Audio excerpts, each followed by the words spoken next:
maybe I just moved the microphone a little bit. Yeah, good. We are live, ladies and gentlemen. This is Councilor Curtis and Jimmy Doane. This is Jimmy Doane. Today is August 29th, Wednesday. 2018. And we are streaming live on YouTube, as you can see. We are live twice a week these days, Wednesdays and Sundays at 4 p.m. Please join us. So, what's happening? Lots of things. Lots of things, especially things here in Florida. Oh yeah, okay. I can get around to a couple of things, but first of all, yesterday was an election day. Okay. Or what do you call pre-election? Mm-hmm. So I forget what they call those. So let me just see here. Primaries. Okay. Florida voters have not even chosen their nominees for the pivotal Senate contest yet, but the race between Bill Nelson, who is the reigning senator, been there for like ever, and Republican Governor Rick Scott. Of course, he's our governor, right? Who's running most expensive in the 2018 elections. Apparently, Florida is a pivotal state. And, and of course, Bill Nelson has been in the Senate forever. He's a Democrat, and Rick Scott is a Republican. So it's going to be interesting. The bitter general election essentially started when Scott declared his candidacy in April, and will formally begin after Tuesday, when Democratic and Republican primary voters are overwhelmingly expected to choose Nelson and Scott, which they did. The candidates and outside organizations supporting them have already spent heavily in Florida, and this is the Republicans' one of the best opportunities for them to pick up a Senate seat, which of course right now it's, well, I don't know, with McCain's death, what is it, 50-49 or something? It's close. I didn't check the numbers, but... Yeah. So it's currently the most expensive midterm contest in the country, and it's going to be slightly ahead of the competitive Missouri Senate race. Incumbent Democrat Senator Claire McCaskill and Missouri Republican Attorney Josh Hawley. Mm-hmm. So anyway, that was the big deal. That's going to be the big deal in November, for what it's worth. Is the race? I mean, they're going to spend millions. And of course, Scott is spending a lot of his own money. I don't know how rich Bill Nelson is, but Scott, of course, retired from health care or something with millions of dollars. Yeah.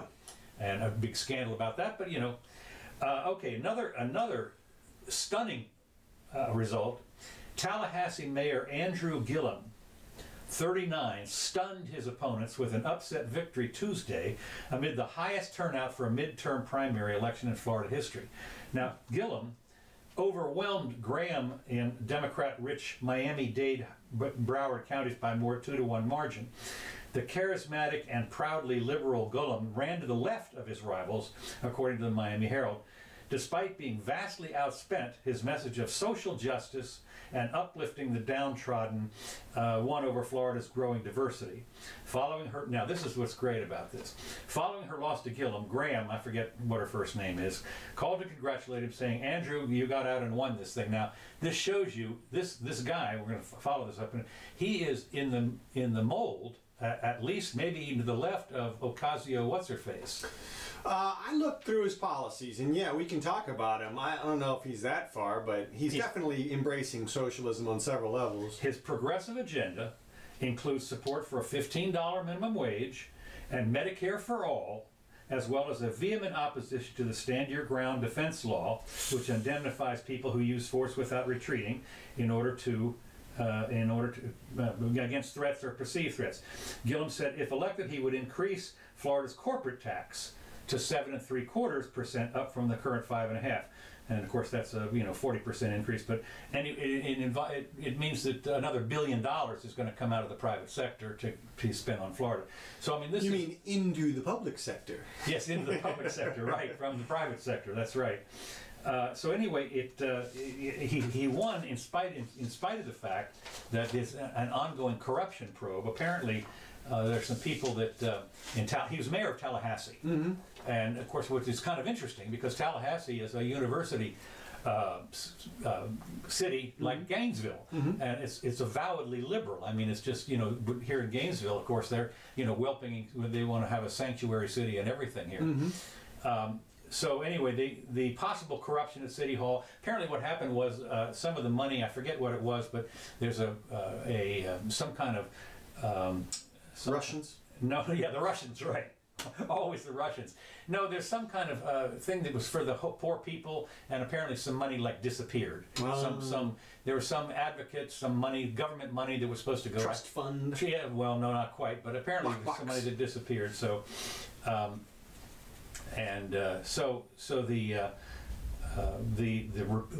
anyway, to continue on, the governor's race. This is the guy that won he's going to run for the Democrat. Right.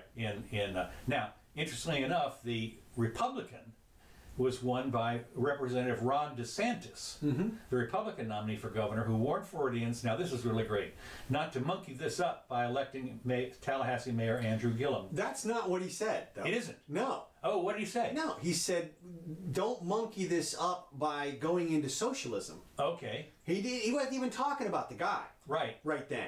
Well, boy, I'll tell you. No, I know. They've inferred that they jumped called on him a monkey. They Googled it. Yeah, I know. When has it ever been used? I know. If he said muck it up. I saw a bunch of freaking, I guess must have been millennials that were like, I've never heard that phrase before. Yeah, right. Clearly it's a dog whistle, you know. Yeah, dog whistle. That was the other thing. But I mean, it's interesting. They think he's calling his opponent, I mean, his core KKK supporters to the call there by saying the word monkey in a sense. I mean, I don't know. How do they think that helps him in their mind of his mind? Well, the point is that they're going to use this. Well, sure. To claim that he's just a horrible KKK racist. Well, yeah, they've already done that. It's disgusting that Ron, and here's one of the guys, this chairwoman, Terry Rizzo, says, it's disgusting that Ron DeSantis is launching his general campaign with racist dog whistles. And right. Of course, that's what they're going to do this whole thing, what a horrible racist he is. And we'll see if it works. Look, I think everybody can see that what's great about social media is it's out there. So here it is. You got 10,000 people retweeted the guy's tweet who said that's what he said about the opponent. Right. Right above that was the story of what he actually said, which was about socialism. Right. I guess, I mean, if like you said, if he had said goof this up, does that mean he's calling the guy goof? Right. You know, if he had said, don't F this up, is he calling the guy, an F? A sexist. Right, yeah. It's they're reaching on this one, but we'll see how far it gets him. The people who want to believe that he's a racist are buying it hook, line, and sinker. Boy, I'll tell you, my Facebook page is lit up like a Christmas tree. Oh my God, yeah. I mean, my internet connection melted. Yeah. With all the stuff they're calling against this guy. Yeah, it is just any port in a storm, and of course that's the worst thing you can do is to be even considered. Remotely, man. You remotely shouldn't have mentioned any animal. Well, I tell you the truth. This guy is. What's interesting to me is that this guy is the Democrat guy, Gillum, whatever it is really off the wall. I think lefty. Well, I pulled down his off his website, his list of what he wants to do, what he wants to accomplish, and it's. Let me just find it here. And everyone's moments ago, it was ready to be accessed. Here it is. Okay, so he goes into 10 different things on his website. And a couple of them are okay from my perspective. Like what? Criminal justice reform. He has great ideas about criminal justice reform, reducing mandatory minimums and restoration of rights. And now he goes a little overboard. He wants to ban the box, which is the box on people's applications, which says I'm a convicted felon. Right. He wants to ban that from employment applications. Okay, because but why would you have that? Why did it go on there in the first place? For information for people, so that people could know who you're hiring. I mean, look, it's a questionnaire. When it's an application is a questionnaire. Who are you? Where do you live? What do you do? What have you done before? Have you done anything bad before? It's part of the application process, and I think it's too far to ban that. That's freedom. If a company wants to have that box on there on their application. Okay, well that's true. Yeah, okay, that's true. I say it's a private company that wants to have it. Okay, because I do know that some states have banned it. Mm-hmm. Well, and because they said it's it's one of these things that as soon as you look at that, you say you're out of here. well, and maybe that's what it should be. Yeah, well, if you're going to be a security guard for exactly for the bank armored, guard, armored yeah, bank. come on, man. So there are. And what were you convicted of? Well, I robbed a bank. That's it. Yeah. Now, if you want to be an actor, great. Yeah. You can play a bank robber. Well, you think about it. If you look at what's his name from the guy that played on the Tool Time or whatever it was, he was convicted of something, wasn't he? Yeah, well, there's a bunch of people. A bunch of people, right? I mean, you can go back through the list, but yeah. So I like his criminal justice reform initiative. The next is the economy, and of course, obviously, what you said is he wants to raise. He wants the rich to pay more, the rich corporations to get a tax hit of $1 billion, and he believes he can use that money more effectively in education. That's right. what he wants to do. His concept is, we, the people, are not spending enough in education. Right. He's going to take some money from us and do it. That's right. What's interesting, of course, about that is the amount of money that is spent on education today is phenomenal, and they're still not getting it right. When you break it down per student, it's about now. To be honest with you, I've done a spreadsheet on this one time before about how you could do it privately, and of course that's anathema to the. This guy especially, he hates private. Schools. He thinks they're profiteering. Those nasty, dirty capitalist profiteers want to make money with their damn schools and don't care crap about the kids. Okay, well, of course, it turns out that the kids that we're turning out these days ain't that great. So, well, look, if you're a socialist, then socialized education is the way to go, because it'll be like your myrmidons, boom, boom, boom. No, you just keep pouring money into it, and the kids will learn eventually. Well, they won't, because it's interesting. They did just as a little side thing here. They did a little thing on the different states and how much they spend per student. I forget, one of them, like New Jersey or something, is a couple of these places, and Washington D.C. is another one that they spend untold thousands more than the national average per student. Yeah, and they get nothing. Yeah, as I recall, just off the top of my head, I think that public school students, and y'all can double check these numbers, cost about $10,000 a year per student, and private school it's more like $7,000. And that's on top of obviously the private people have already been taxed, right? And their money's already been taken and spent on the public schools. But I prefer to think of it as government-run schools. Yeah, I mean, whatever you want to. Socialist Well, I do schools. Because government can't run anything. Let's just call them socialist schools. Well, you can. Yeah, I mean, again, that's what they are. Yeah, pretty much. So, but that's this guy's. Okay, what else? And of course, DeSantis is the opposite on that, right? And the opposite on the economy as well. Education. That's the same thing. Environment. He wants to clamp down on CO2 emissions. Yeah, he's big on. Yeah, I know. And now DeSantis wants his environmental program to focus on Florida. It's about cleaning up the Everglades, stopping the sugar. That makes sense. I agree with that. I mean the Corps of Engineers and everybody else in the sugar industry have polluted all that so bad, and all the the green algae thing, and all that is because of government actions. Yeah, somehow those people have been prevented from being sued all these years for the damage that they've caused, and at least he's saying that he's going to focus on that. So we'll see. Gun control is another one of Gillum's thing. Of course, he wants to do all the common sense measures. Close the gun show loophole, the boyfriend loophole, bump stocks, increased mental health bans on felons and convicted people and stuff like that, and everything that you can think of as a quote common sense thing ushered in by the. Well, what's interesting, what you talk about this, the mental health thing. When you have a convicted felon and you erase that as what this name wants to do, then he can go buy a gun. Well, that's a little contradiction in this guy's policy here.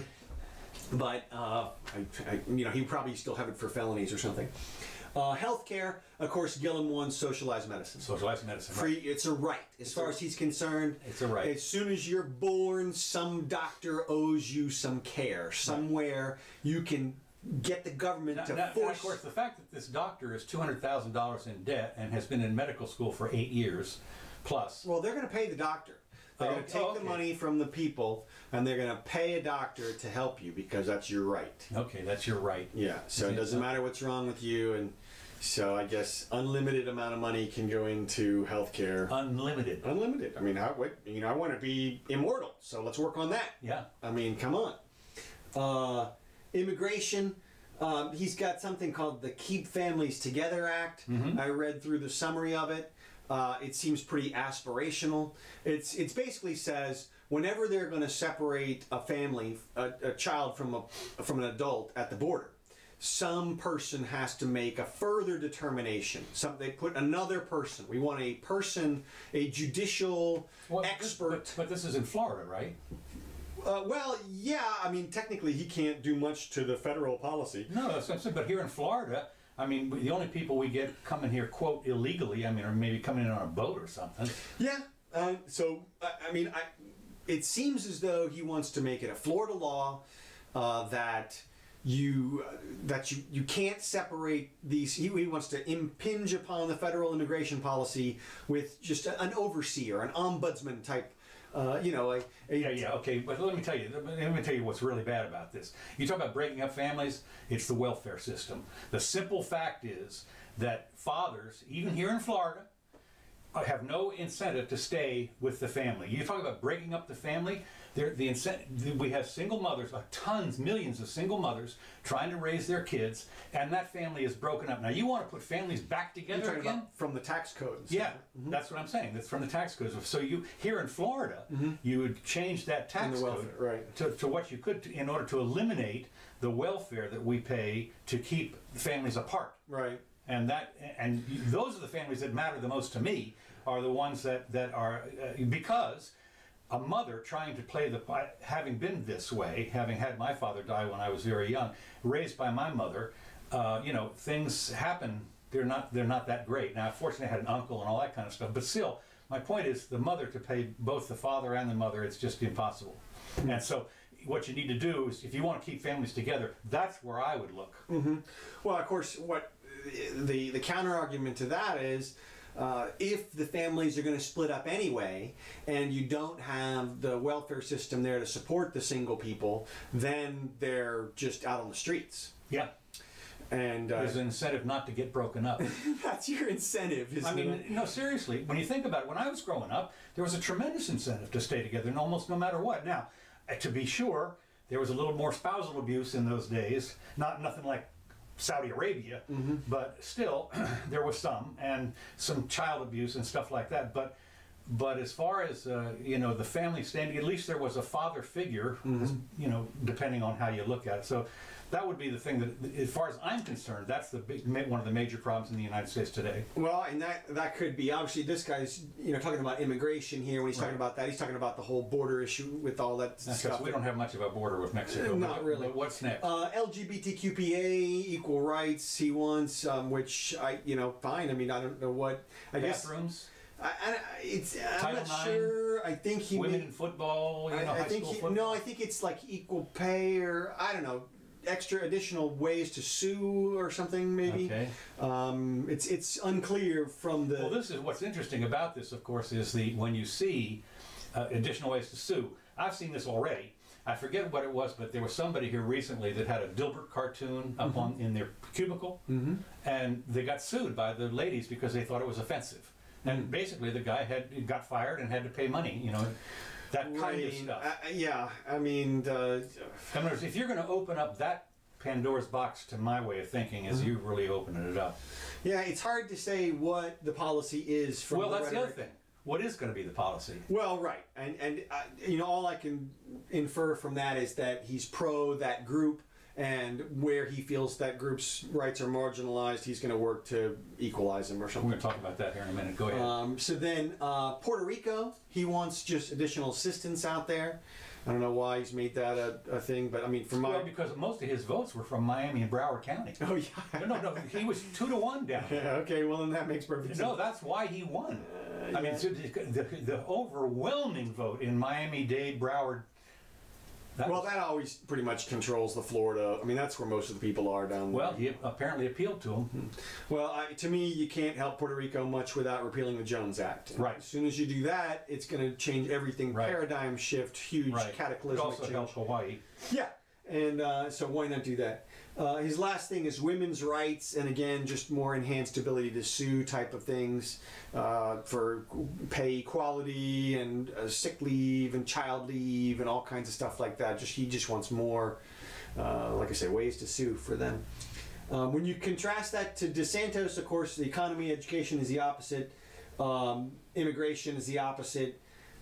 I said environment focus on Florida. He has something in here called judges. He wants to end judicial activism, DeSantis says. And he's going to do that by appointing conservative justices, he thinks. Good luck. Well, now, let me ask you a question. Here in Florida, what kind of judges does he get to appoint? Aren't a lot of them elected here? Yeah, but you can be to the Supreme Court is appointed. The Florida Supreme Court. Yes. Yeah. Okay. And also when there are vacancies, he does appointments. Okay. And sort of interim appointments and temporary stuff. There may be appeals court appointments as well. I mean, you run for circuit judge. I'm not sure if you run for appeals court judge. I don't know. We're having an election here. I know that some of the judges are. The problem, of course, with electing judges is who the heck knows anything about them? Well, but at least you have a say. If you do know something about them, you can go in there and you can write a letter to the editor and say this guy screwed or protest me. or whatever. I mean, okay. Well, I suppose because otherwise you get crony appointmentism. Could be, yeah. And I mean that's obviously the complaint about the Supreme Court is that they're unelected and appointed for life and tyranny. But the thing about them, of course, in all courts is that their power is mostly nugatory. It's hard. They can't just proclaim, okay, I'm going to give you $1 million now or whatever. It's like they can only. It's supposed to be very narrow rulings, and that's what this guy's against is judicial activism, which he thinks is out of control. I don't know why, but also he's got a thing about rights, pro-life. He's pro-life. Okay. He wants to enact some further protections for unborn children. Okay. He's pro-gun and pro-First Amendment. He wants to investigate any dampening down of free speech rights and things like that. So that's DeSantis. So those are them on the policies. Well, they're almost at polar opposites. This is what it boils down to. Yeah, more or less. Yeah. So mostly more. Okay. Well, that'll be interesting to wait till November 6th to find that out. That's for sure. I personally think that DeSantis is going to take it in a walk, but. Well, we will see. He's got Trump. It's Trump versus Bernie in this one. Yeah. Well, yeah. Bernie did recommend the guy. So let me just see here. I got another thing that's going to do that. Well, no. Speaking of the schools, death by suicide of a 9-year-old Colorado 4th grader underscores the challenges surrounding youth mental health, particularly the risks LGBTQXYZ kids face. This kid was found dead of suicide just days after his mom said he came out as gay to his classmates. The Denver Post reports Miles, who had come out to his family over the summer, reportedly faced significant bullying from his classmates as he began the school year. Now he's 9 years old, right, and determined that he was gay. Right. Somehow his mother said, "Gee, that's great. Go tell your friends at school." I mean, are you nuts? And of course, 9 years old. Who knows? Yeah, who even knows what that means? Who even knows? I mean, this is a failure of parenting, as far as I can tell. Yeah, look, he's 9. Of course, it's a failure of parenting. I mean, what else can you say about it? It's I'm with you there. And he's 9, and he's coming out. I mean, look.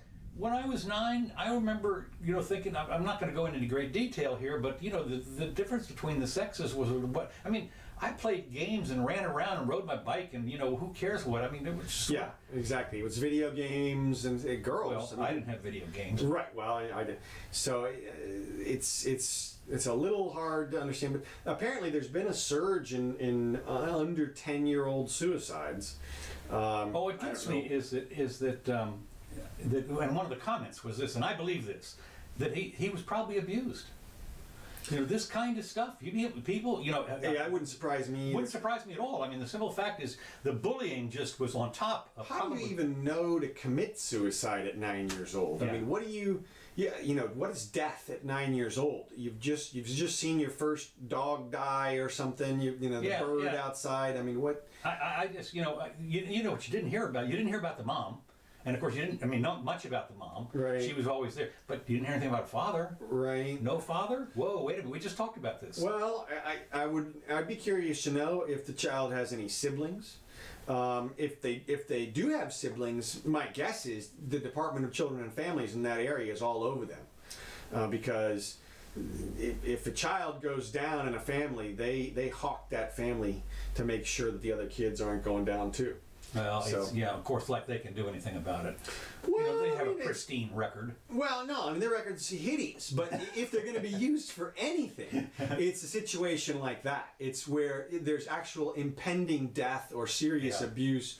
That's what it was designed for. Yeah. But you know, I mean, so we'll see. Yeah, there was another article about a 3-year-old kid who died in the hands of some foster thing recently. They got taken away from the. Yeah. I forget what it was. Doesn't really matter. Okay, but here's another one. Here's another thing. You know, two things in one. This is a twofer. Okay. A 10-year-old boy in North Carolina was punished last week for referring to his female teacher as ma'am. Yeah, I saw that. The incident left his parents, I mean, both concerned and confused. Can you imagine? Whatever, her son Tamara seemed to be upset after leaving a bus on August 21st from his school in the town of Tarboro. She told the station, I asked him what happened. He said he got in trouble for saying yes, ma'am. Mm-hmm. Showed her a piece of paper with the word ma'am written dozens of times by hand, 4 times on every line. Now, I have a question. Why would she make him write the word he wasn't supposed to use? Well, Wouldn't you make him write the word that he should use? well, the question, of course, my question is, What word is that? Yeah, Mrs. Jones or teacher, Well, I'm with you. boss. I remember the first time I got yelled at for calling somebody ma'am. Really? Oh yeah. No, tell me. Oh yeah. No, I was out in California or something, and I said, and there was a lady, and I was 21 or something, and she was 45 or something, and I said yes, ma'am, or something, and she said I'm no ma'am, and I was like, what? What is that? I'm from the South. I mean, that's the other thing. This is North Carolina. I mean, what are you talking about? That's the way you are to sir and ma'am. It's interesting because I went over to the eye doctor the other day, and here I am, in my mid-70s, and the little nursette was taking care of me. It was probably 35 maybe, and she kept referring to me as sir. And I said, it just makes me feel so old. Please just call me George or whatever, or Jimmy or whatever it is. Whatever name pops to mind. I don't care. So, the thing is about it is here in the South, you just do that. Well, it's just respect. Look, here's the deal. It's like people objecting to having the door held for them. Yeah. It's like, look, okay. Well, bam! I mean, I'm sorry. Was I making that too easy for you? No, you just elbow them out of the way and go through first. Right, you stick your foot down there at the base of the door. Come on through. Come on. Oh my God. So I hope that the kid. I hope that everybody reinforces the concept that was just him being polite. Yeah, no, I mean, and I don't know. Well, of course, the mother or the parents or whatever were kind of upset about it. Well, they got their stuff in the press, so. Okay, next thing. This is a couple things about guns. Okay.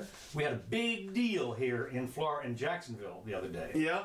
There was a guy, and of course, this is one of the things that I like. The police searched today on Monday for a motive in the 3rd mass shooting in Florida in 2 years. Now, this was a mass shooting, I guess, because there was 11 people wounded.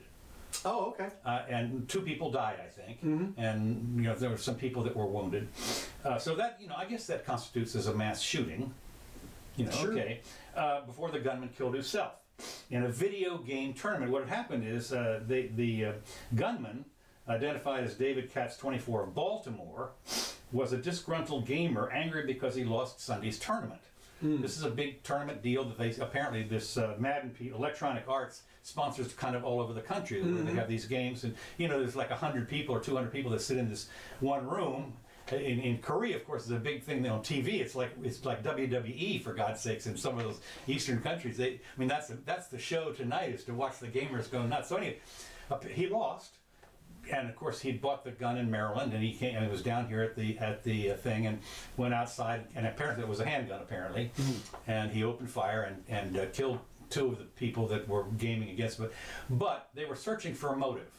Okay. he's nuts. Yeah, I got a motive. I got a motive. You know, mental health, you're talking about mental health. I mean, here's a guy who obviously was nuts. Yeah. There's no motive on this. I mean, you know, I lost, boo-hoo-hoo, bang, bang, bang. Right. You're nuts. Right. Where was he taught that losing is now a right to whip out a weapon and kill your opponent? I just... You know, that's nuts stuff. Nobody, yeah, that's off the, he's off the. So, well, of course, what happened was the Electronic Arts people, they canceled a bunch of the tournaments that are coming up. They said, let's see, they said Wilson, in the aftermath of the shooting, the company had canceled 3 remaining qualifying events for the Madden NFL 19 Classic, the first of 4 major competitions of the season for the video game. The cancellations were in order to run comprehensive review of safety protocols for spectators and competitors. Well, what are you going to do? Nothing. I mean, what are you going to do with a nut job? Now, they did have, apparently after he lost, he went outside and got the gun. Okay. Because they had scanners inside. Right. You couldn't have walked in there with anything metal like that in your pocket. So how are they going to prevent a guy from having a gun in his car? I mean, yeah, right. That's number one. And also, I mean, he's a nut job. Right. and apparently, I read in further reading of the article, apparently this was not unknown. That he was a nut? That he had some mental health problems. Okay. That was not. Of course, you know, one of the things you got to ask yourself is, now I don't want to carpet everybody with the same thing, but you know, as you see in South Park, you know, when you sit there 24/7 playing these online video games, I mean, you got to wonder, you know, what kind of person is this? I would imagine that that severe gaming is not conducive to excellent interpersonal There was one of the things that was great, was one of the best big bangs I've ever seen, was when Penny got caught up in a video gaming. Oh yeah. Yeah, and you know, and what's his name boyfriend comes over, says, you know, you really got it, and she's saying, shut up, you know, Penny, you know, is offline. What? No. And he says, you know, you've got a Cheeto in your hair. And she goes, okay, fine. Penny's back. Okay. And so the whole point was that at some point, Wallowitz shows up and starts to talk to her about, you know, getting a flagon of beer. This is like in medieval times or something. And suddenly she realizes, she throws the computer away and says, what have I done? She came to her senses. But I mean, to see this, that particular is one of the best episodes ever, because they were trying to fix her up with, at one point, trying to fix her up with a guy. And the guy took one look at her all disheveled and everything, and she's, you know, get out of the way. And he says, you know, she doesn't look exactly like her picture. So, one of the best episodes, I can tell you that. Okay, so that's the motive, and he's nuts. Yeah. Now, the next, speaking of guns, a federal judge in Seattle, okay, that's, you know, what do you call it, Commie West or whatever Ninth it is. Circuit? Yeah, a federal judge in Seattle issued an injunction today that blocks Defense Distributed, capital D, from publishing its 3D printed gun design online. The move extends a temporary ban issued last month, and the injunction will remain in place until a lawsuit brought forth by a number of state attorneys general is resolved, in an effort to reverse a U.S. Department of State settlement that had allowed the 3D gun designs to be published online. Yeah, talked about that a few weeks ago. Yeah, right. So what happened was he'd been told by the State Department for being in violation of the international traffic in arms regulations. Of course, I guess because anybody in, you know, Moscow or Bangladesh or something could download the things, you know, about this. And so what happened is, the people that want gun control, today's decision is an unqualified success for the American public and indeed the global community. Avery Gardner, co-president of the Brady campaign. Now, Brady was the guy who was shot when Reagan was shot. 3D printed guns represent a supreme threat to our safety and security, and we are grateful for a judge last week to recognize it. Once again, says another Attorney General, Bob Ferguson, said, I'm glad we put a stop to this dangerous policy, but I have to ask a simple question. Why is the Trump administration working so hard to allow these untraceable, undetectable 3D printed guns to be available to, guess who? Not the regular people, but domestic abusers, felons, and terrorists. Okay, Yeah, right. those are the three. That's what we're not okay. family men defending their homes. Or, No, not the regular people, not the people who want to experiment with it or anything like that. Right. But what's interesting is that one of the comments read as follows. The founding fathers were a lot smarter than 99% of the politicians and judges today. Most firearms were handmade by blacksmiths. Absolutely no difference today except for the tools. Then you hear the argument that the founders certainly weren't protecting semi-automatics with the Second Amendment. But that may be. But the fact is, they were hand making guns. I mean, until Eli Whitney tried to make his, mass produce the rifles back in the day. But the point is that there's a history of gunsmithing that goes back to where people make their own guns anyway. So this what they're saying. What this guy's saying is, this is just another tool instead of a lathe and a bore and some other stuff and some spring. What they're doing is they're 3D printing this thing. And of course, as we know so far, at any rate, the 3D printing is they tend to blow up. Oh yeah, they suck horribly. Yeah. I mean, they're good for maybe one shot. Yeah. And no, it's in infancy in terms of the technology. But yeah, look, what I continue to point out for people who are afraid of the proliferation of guns is that there is only one homicide death every year in the United States for every 35,000 guns that there are. 35,000 guns and one homicide per year. That's the numbers. Anybody can do the numbers. Huh. Okay. And that sort of makes sense. Yeah, okay. In other words, only 1 in 35,000 people with a gun is going to do something untoward with it. That seems awfully low. It does. I mean, no, it seems awfully high. I know. Because 35,000, 350,000, 350, that's 3.5 million, 3.5 million, and then, 35 million and Yeah, then okay. 300 million. Okay, right. So, and there's only... Okay, right. So it's 1,000 to 1 or whatever it is. So, yeah. Yeah, it's 35, and the number of deaths is like 20,000. And so it's incredibly small. Of course, most of them are in Chicago.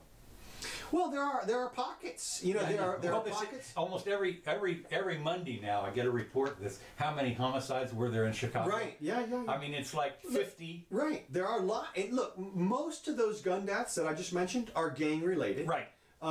If there was no drugs, you could cut that number in half. Oh yeah, easily. Yeah, tomorrow. Easily. So no question. And so yet the like these Gillum's common sense measures, they're not going to prevent any deaths. No. I mean, none that I can see. Really, no.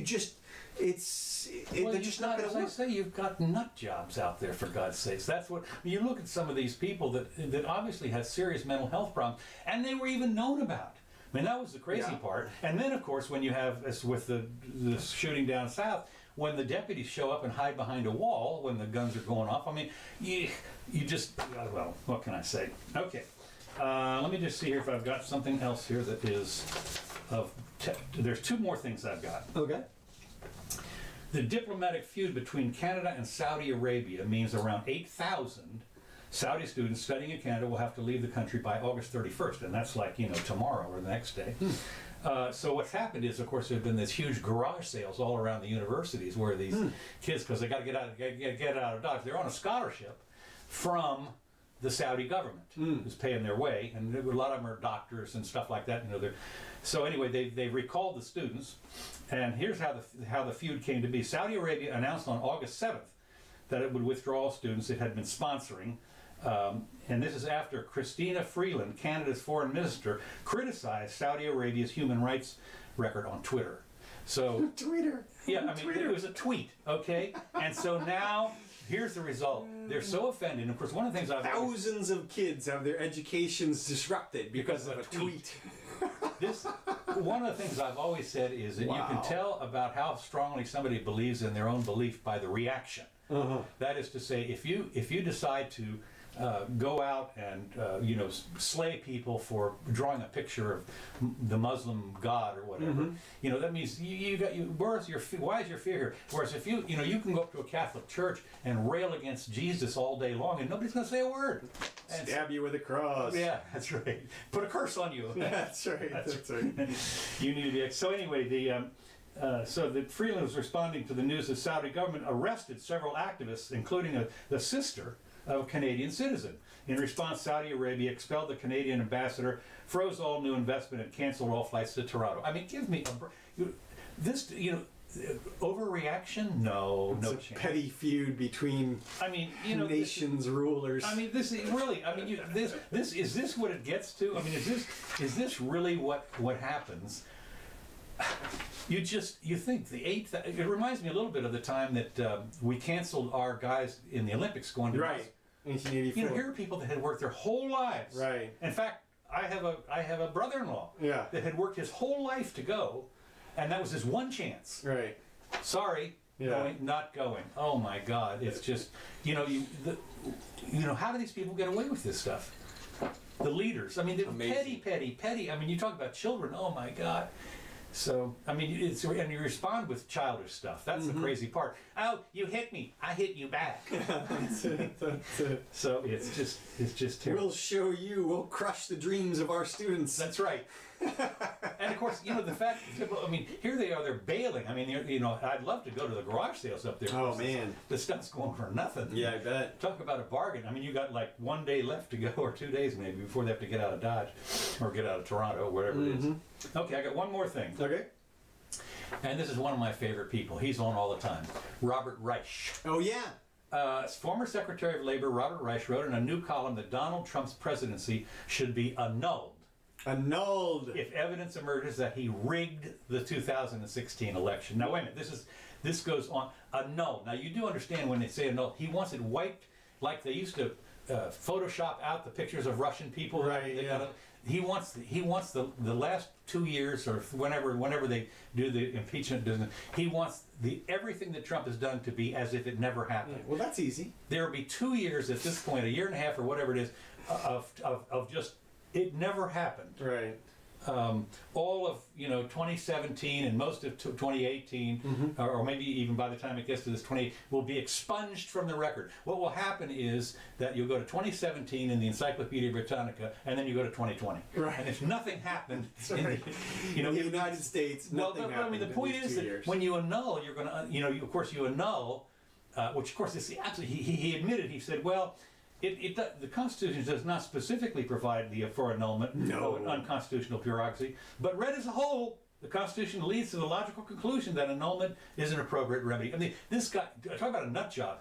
He's always, he's this unbelievable socialist kind of guy. But what gets me about this is that all the actions that Trump has done will be undone. Suddenly, everything, all the laws that have been passed by Congress, everything, since it'll be as if those years never happened. And you can't imagine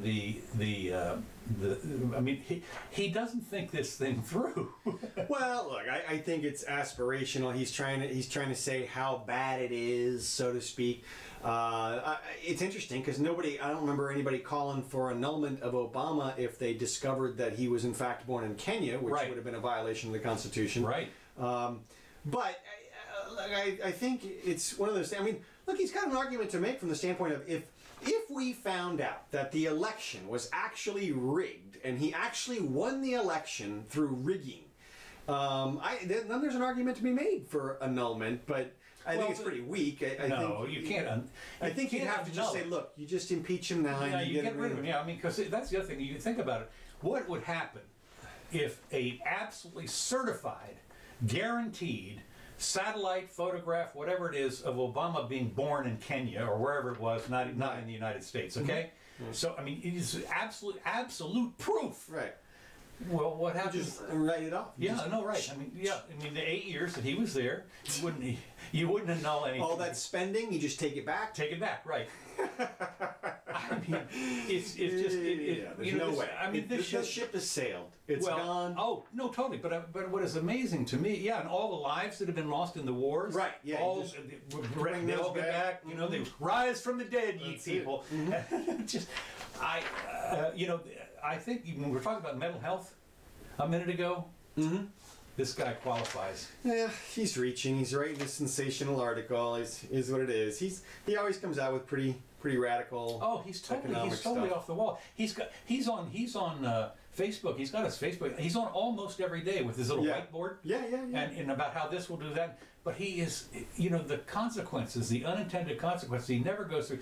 And of course, as always, with all socialists, the question is never asked, where are you going to get the money? Yeah, it always seems like an 8th grade economics thing when he's doing it. It's like, look, all we have to do is spend a bunch of money over here, and then they will have a bunch of money. It's like, well, wait, what'd you do? All the people you took the money from, what do they do? Or no, he doesn't even go to. One of the things you have to realize is that for every government job you create, that's a job that was not created in the private sector. Has to be. Has to be. Right. There's no place else for the money to come from. Right. So it's just, it is stunning when you realize that all money from the government comes from the profit of private human endeavor. The dirty profits. Otherwise, if there's no profit, there's no government. It's that simple. It's just that simple. Well, they're not seeing it that way. No, I know, but that's where you get your money, is out of the profit from private human endeavor.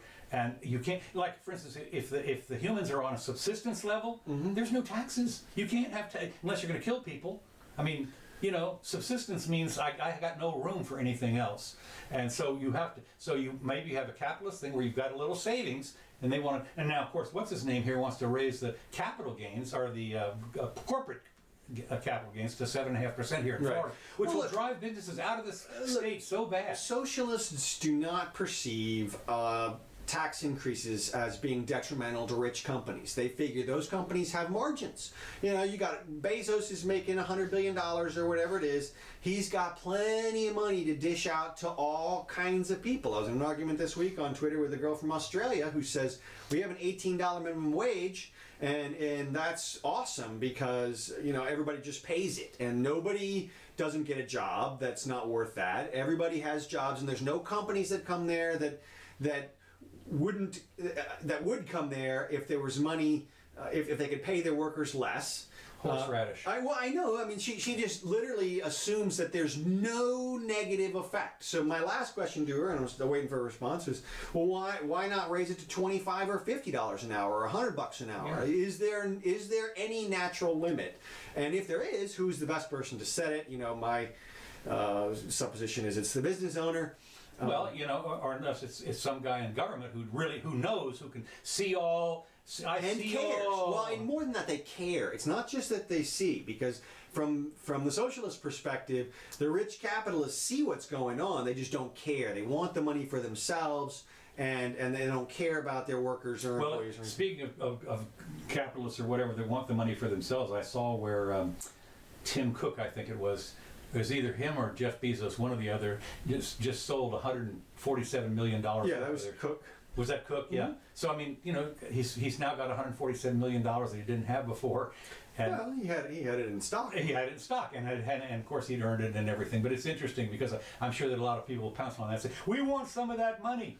Well, it comes down to. I mean, I agree with you. There's a lot of people out there who are just in the sort of childhood mindset of, I'm in a store, there's a whole bunch of stuffs on the shelves. Obviously, the store owner has plenty of stuff. They won't mind if I just take a few things off the shelves. How could they possibly mind? They're obviously rich. Yeah. So, and it can't hurt them or make them susceptible to competition or anything like that. There's no detrimental effect at all. You just take a little of the rich people's money. That's it. And then there's no equal and opposite reaction anywhere, because it's just money. You're just taking it off the top. It's just sitting in their bank account, which according to them doesn't do anything. It just sits. It's like a mattress. It just sits there, and so we're notwithstanding the realization that the bank instantaneously loans that money out to it. Instantaneously, that money is gone. Is loaned out to somebody that the bank has figured is deserving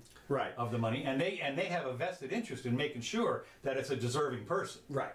And they set the interest rate based on the amount of money that's available. Right. So there's all these things going on. It is just stunning how that people, with 7.5 billion people on the planet, these singular people think that they can fix everything. Hey, I'm going to fix the environment. It's not terribly stunning to me, because if you get people like Robert Reich doing his 30-second analysis of some kind of economic system, and you're like, oh, well, this guy believes it, then I'm going to believe it too. And well, he has plus signs and minus signs. It all works out on his whiteboard, I'm sure. Yeah, exactly. But good luck with that. This is the What was it? No, never mind. Okay, anyway, that's what I have. Okay, I got just a couple real quick things. One, and I guess we'll have to get to this in some detail at some point, but I'd like to find out what's going on in South Africa. Apparently there's some stuff going on down there. I know. We brought it up once.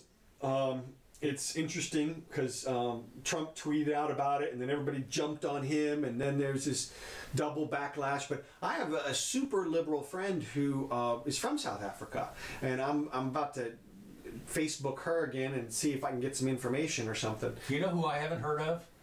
Is Noah, what's his name, on late night TV.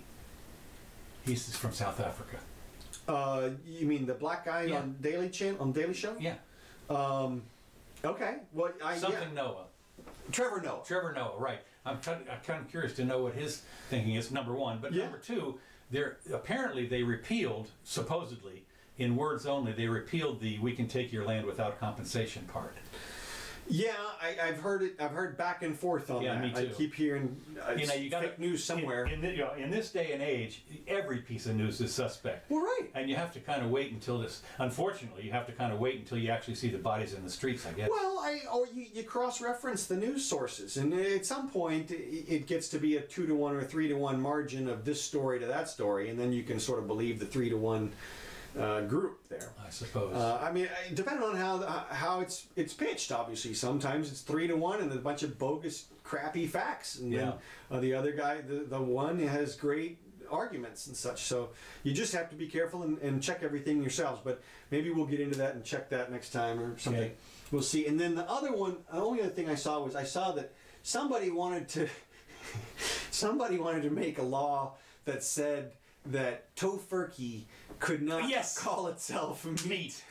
That's right. The meat producers of America wanted to make, and of course I think this is the same thing that the milk producers want to do with soy milk. Okay, right. Yeah, you can't call it almond milk or no, you can't call it milk anymore. No, that's right. And Tofurkey, like we need a law to tell us that Tofurkey's not meat.